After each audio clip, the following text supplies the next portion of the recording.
जय हिंद साथियों। आज यूपीटीपीएससी का एजीटी एग्ज़ाम के बारे में अपडेट लेते हैं। एग्ज़ाम हुए बहुत दिन हो गया है, अभी तक कोई इन्फॉर्मेशन नहीं है। डीबी हुआ है, डीबी का डेट तो आ गया, शॉर्ट लिस्ट डीबी के लिए लोग कर लिए, बट अभी तक कुछ भी इन्फॉर्मेशन नहीं है। देखते हैं चल क्या रहा है। ठीक है, तो सबसे पहले समझते हैं एजीटीए का। देखिए, 3446 पोस्ट के लिए डीबी की नोटिस आई हुई है। ओके, बट इसका डेट जो है अभी तक नहीं आया कि डीबी होगा कब। और अगली समस्या क्या है, फाइनल कट ऑफ से लोग बहुत डर रहे हैं। ठीक है, बड़ा बदला हुआ है, सबको पता है कि अब ऑनलाइन डीबी होने वाला है।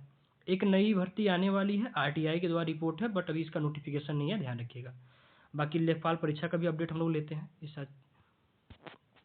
देखिए, सबसे पहली बात समझिए कि जनवरी लगभग ख़त्म हो चुका है, जूनियर असिस्टेंट का एग्ज़ाम है और फरवरी चल रहा है। ठीक है, तो जो डीबी का अब शेड्यूल लग रहा है वो कब होगा, फरवरी और मार्च। ठीक है, इसी के बीच में डीबी का शेड्यूल लगेगा।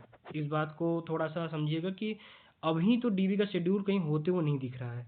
समस्या क्या है, सबसे बड़ी समस्या इस समय है कि जो आयोग है वो स्टेनो और ऑडिटर में रिजल्ट में एकदम व्यस्त है, पूर्णतः व्यस्त है। तो जब वो व्यस्त अभी हैं तो अभी इस जीटीए डीबी पे काम नहीं कर पा रहा है, क्योंकि इतने बड़े बच्चों का डीबी कराना कोई छोटी काम नहीं है। तो आयोग पूर्णतः इसमें बिजी हुआ है इन्हीं सब चीज़ों में। आगे देखिए, एक है ऑनलाइन डीबी होने की जो खुशखबरी है हम लोग को मिली है कि ऑनलाइन डीबी होगी। इसके लिए आपके जो कृषि मंत्री साहब हैं उन्होंने, सुब्रता शाही साहब ने, ये बात कन्फर्म किया है कि ऑनलाइन डीबी हम लोग कराने के फेवर में है। देखिए, कृषि मंत्री और शासन से हरी झंडी मिल चुकी है। ठीक है, पोर्टल भी लगभग तैयार हो गया। पोर्टल मतलब एनआईसी जो इंडियन गवर्नमेंट के सारे पोर्टल काम देखती है, एनआईसी ने एक पोर्टल बनाया है। उस पर देखो होगा क्या, आप अपने सारे डॉक्यूमेंट को अपलोड करोगे, स्कैन ऑटोमेटिक कर लेगा, वेरीफाई हो जाएगा, फिर लास्ट में उन्हीं बच्चों को बुलाया जाएगा डीबी कराने के लिए जिन बच्चों को फाइनल लिस्ट में नाम आएगा। ठीक है, तो फिर ऐसे का होगा कि 15 से 20 दिन में ये काम हम लोग का पूरा हो जाएगा। अगर ऐसे डीबी कराएगा आयोग तो 2.5 महीने चलेगा, करीब करीब 100 दिन। ऐसे 15 से 20 दिन में काम हो जाएगा। तो फाइनल रिजल्ट जो है, तो अगर अगर ऐसे काम कराएगा तो अप्रैल या मई, अधिक से अधिक जून में फाइनल रिजल्ट आ जाएगा हम लोग का। ठीक है, आगे कट ऑफ के लिए थोड़ा सा बड़ा कन्फ्यूजिंग हुआ है कि जो नेट परीक्षा अधिकारी है इसका कट ऑफ बहुत ज़्यादा बढ़ गया था, +30। ओके, +30। लेकिन भाई एक बात ध्यान रखो, इसमें पोस्ट कितना थे, 157। कितने पोस्ट, 157। इसके पोस्ट कितने हैं, 3446, 3446। भाई बहुत पद होता है 156 157 के मुकाबले। इसको थोड़ा ध्यान देना। पेपर बहुत टफ आया था। जो लोग बोल रहे हैं पेपर इजी आया था, इजी टू मॉडरेट था, भाई वो पेपर दिए नहीं थे या कोई अलग ही दुनिया में एलियन बन गए, उनको छोड़ो। पेपर बहुत टफ आया था, पेपर कह सकते हो मॉडरेट टू टफ था, समझे। और इसका जो नेट परीक्षा था, पेपर उसका बहुत सिंपल था। इसीलिए इसका रिजल्ट तुलना मत करो, इससे तुलना मत करो, बिल्कुल मत करो। तुलना बराबर में की जाती है भाई, अब राई का पहाड़ से तुलना थोड़ा ना करोगे आप लोग।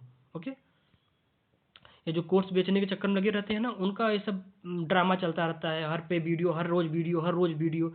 देखो इसका 30+ हो गया तो उसका 40+ हो जाएगा। ये सब ड्रामा मत पढ़ो, अपने काम में लगे रहो। ठीक है, फाइनल कट ऑफ जो हम लोग अपना प्रिडिक्शन दे रहे हैं, देखो कुछ भी हो सकता है। प्रिडिक्शन और रियलिटी में बहुत डिफरेंस होता है। प्रिडिक्शन लेके चलो हम लोग की तरफ से, क्या प्रिडिक्शन है, 47 से 49। ठीक है, यानी एक तरह से कहो 45+। ठीक है, अगर आप 45+ हैं तो 99.9%। ठीक है, आप इसका स्क्रीनशॉट भी ले लो, 99.9% आपका होने की श्योरिटी है।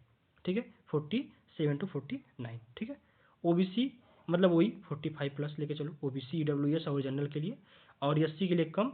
फीमेल के लिए थोड़ा अभी कंफ्यूजिंग चल रहा है, क्योंकि फीमेल का एग्जैक्ट डाटा मिल नहीं पा रहा है।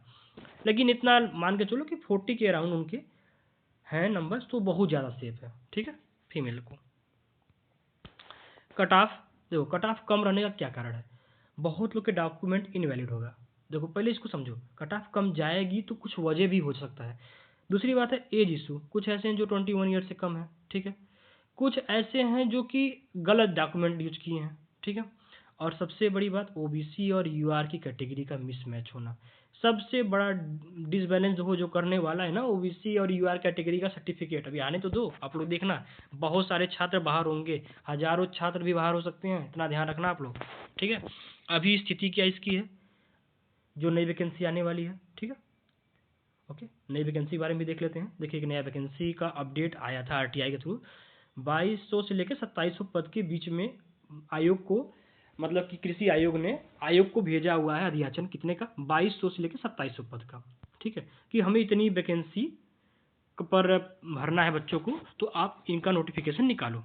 ओके, तो स्थिति अभी कहाँ है, अभी अधियाचन आयोग के पास पहुंच गया है, अधियाचन आयोग के पास है आधार, लेकिन एक बात ध्यान रखना 24-23 का पेड नहीं चलेगा, अब आपको 25 के ही पेड से इसमें भरा जाएगा, ये श्योर लेके चलो। लेकिन अगर सब कुछ सही रहा तो नोटिफिकेशन बहुत जल्द मिलेगा, नोटिफिकेशन आपको बहुत जल्द मिलेगा, आप लोग एकदम बेफिक्र रहिए। आगे इसमें आवेदन कौन कर सकता है, बीएससी एजी वाले, हॉर्टी वाले, फॉरेस्ट्री वाले, बीटेक एग्रीकल्चर वाले और बीएससी होम साइंस जो कम्युनिटी साइंस से किए होंगे। ये थोड़ा डाउटफुल है, इसको भी साइड करो, ये 4 का ध्यान रखना, ठीक है। एज पता ही है, यूपीटी पीएलसी में सबका एज कन्फर्म हो ही रहता है 21 से 40 ईयर तक। अब परीक्षा पैटर्न, अभी आपने एजीटीए एग्जाम देख लिया है, तो आपका मेजर पॉइंट है एग्रीकल्चर, फिर कंप्यूटर के 15 क्वेश्चन, 20 क्वेश्चन आपके रहेंगे यूपी स्पेशल के। और मैं थोड़ा सलाह देना चाहूँगा इस पर कि अगर अभी थोड़ा भी आप गंभीर हो अगले एजीटीए बनने के लिए, तो पहले आप इस क्वेश्चन को कंप्लीट करो, समझे। देखो एग्रीकल्चर में कहीं ना कहीं 65 क्वेश्चन में 30 क्वेश्चन आपके कमांड होते हैं, आपको 35 पे काम करना है, ठीक है, 35 पे काम करना है। लेकिन आपका यूपी स्पेशल, आप अच्छा बताओ एग्रीकल्चर की किस एग्जाम में यूपी स्पेशल पढ़ते हो, एग्रीकल्चर किस एग्जाम में कंप्यूटर पढ़ते हो, आपका ये दोनों अनटच है, ठीक है, इस एरिया से आप लोग एकदम अनटच हो। तो इस 35 नंबर को भाई पहले मजबूत करो, इसको मजबूत करो, इस पर फोकस करो, उसके बाद इस पर ज़्यादा फोकस करो। अगर तुम्हारा यह अगर मजबूत हो गया, तुम इस 35 में अगर तुम 25 लाने में सहमत हो, 22 लाने में सहमत हो, तो आप इतना समझो कि इसमें से अगर 40 भी आप ले आए तो 60 प्लस चले जाओगे, और जो भी ट्रेंड चल रहा है भाई उसमें तो आप हो जाओगे। अभी से कंप्यूटर और यूपी जीके पढ़ना शुरू करो। हाँ, निगेटिव मार्किंग 1/4 का है, या ध्यान रखना, या नहीं कि आप कुछ भी तुक्का मारते चले जाओगे, ठीक है, कुछ बात समझो। ओके, पहला अभी कोर्स खरीदे या नहीं तो ध्यान समझो, अभी ऑनलाइन कोर्स मत खरीदो, सब पुराने कोर्स अपने रखे हुए हैं, वही बैच रखे हुए हैं, 2-4 क्लास पढ़ा देंगे, बाकी अपना पिछला क्लास उसी में चिपका देंगे, आप कुछ भी नहीं कर पाओगे। अभी कोर्स मत खरीदो, अभी पहले सेल्फ स्टडी करो, ठीक है। रिसोर्स क्या होना चाहिए, पुरानी बुक्स उठाओ, एमसीक्यू उठाओ, पीवाईक्यू आपके पास है वो उठाओ, ठीक है, इन सबको अच्छे से समझो। ओके, वैकेंसी आने पर ही लाइव बैच ज्वाइन करें। ओके, समझ गए आप लोग। आगे देखो लेखपाल का क्या अपडेट है, परीक्षा तिथि मई में संभावित है, ठीक है, देखो मई में हम लोग लेके चल रहे हैं, अभी श्योरिटी नहीं खबर। फोकस क्या करें हम लोग, फोकस क्या करना चाहिए अभी, फरवरी के बाद कोई अन्य बड़ा एग्जाम देखो नहीं है, ठीक है, तो उम्मीद करो कि जो ये लेखपाल की चक्षु पब्लिकेशन की बुक अच्छी आई हुई है, इसको प्रैक्टिस करना इस पर शुरू कर दो, ठीक है। ध्यान रखो सफलता समय मांगती है, सफलता तुरंत नहीं मिलती है, सफलता क्या होती है, समय मांगती है। तो अभी करना क्या चाहिए आपको, डॉक्यूमेंट के लिए डीबी तैयार रखो, ठीक है। जो कम मार्क्स वाले हैं, देखो एक बात आप दिल पे हाथ रख के समझ लो, जो 40 से कम है, ओके, जो 40 से कम है भाई, आप लोग एकदम बेफिक्र हो जाओ कि आपको अगली वैकेंसी में बैठनी है, इस वैकेंसी में चांसेस बहुत कम है, तो आप अगली वैकेंसी को देख के पढ़ना शुरू कर दो, 40 से अगर कम हो तो, ठीक है। और पढ़ाई करो, अफवाहों से बचो, रोज पढ़ने पर ध्यान रखो, ठीक है। एग्री लर्निंग पॉइंट से जुड़े रहो, नोट्स आपको टेलीग्राम चैनल पे मिल जाएगा, ठीक है। चैनल को लाइक करो, शेयर करो, और अपने दोस्तों के साथ जितना ग्रुप है सबके साथ शेयर करो, सब्सक्राइब करो। धन्यवाद।